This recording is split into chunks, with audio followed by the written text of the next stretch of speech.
If your son or daughter is heading off to college next year, chances are you'll soon be busy, if not already, with figuring out how to pay for it. Certified college planning specialist Robert DeCock is back with us today with more on a form that families use every year to get this going. How you doing, Robert? I'm doing well. Good. Thanks for having me. No problem. We're talking about FAFSA today. Yes. What is that? The FAFSA. The FAFSA is a form that's populated by the federal government each year. It's called the Free Application for Federal Student Aid. Okay. And what that really means, free, it's kind of like your taxes.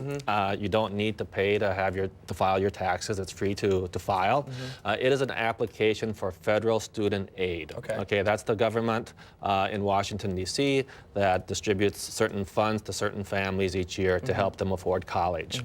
Other schools, also the private colleges, use this information to determine also how they distribute their institutional funds. Okay. Now, this actual form, is it complicated? I mean, a lot of people are scared of the paperwork, filling out all this stuff. What's it like filling out, the whole process of filling it out? Okay, the whole process of filling it out, and let's just back up. I think people have, it is a complicated form. Sure. Okay, it's something that you normally do online. Very few people actually fill out the paper form. Okay, and just generally speaking, it asks for your income and assets, not only of the student, but also of the parents. So there's a little bit of information that they're going to require of you.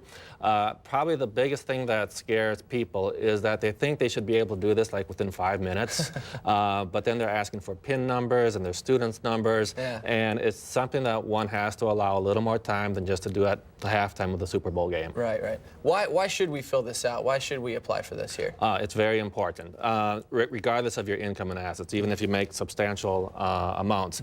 It is the gateway to aid, both merit-based aid and need-based aid. A lot of families won't qualify for need-based aid, but if you have a reasonably talented student, there's a lot of funding in the endowment resources at the universities, and this makes it possible to receive it. Right, so you recommend that everybody should fill it out. Right. If you don't fill it out, you're telling the universities you're just going to pay. Right. Okay, and what about deadlines and stuff? When do we have to have these filled out by? You have to fill it out by the end of July. You can start filling it out today.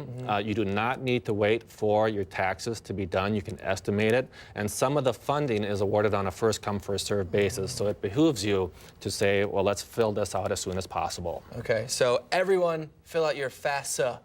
Am I saying it right? You are right. Absolutely. Okay. Anything else we need to know about the form that you think we didn't cover? Anything in particular that you want to stress to our viewers? Right.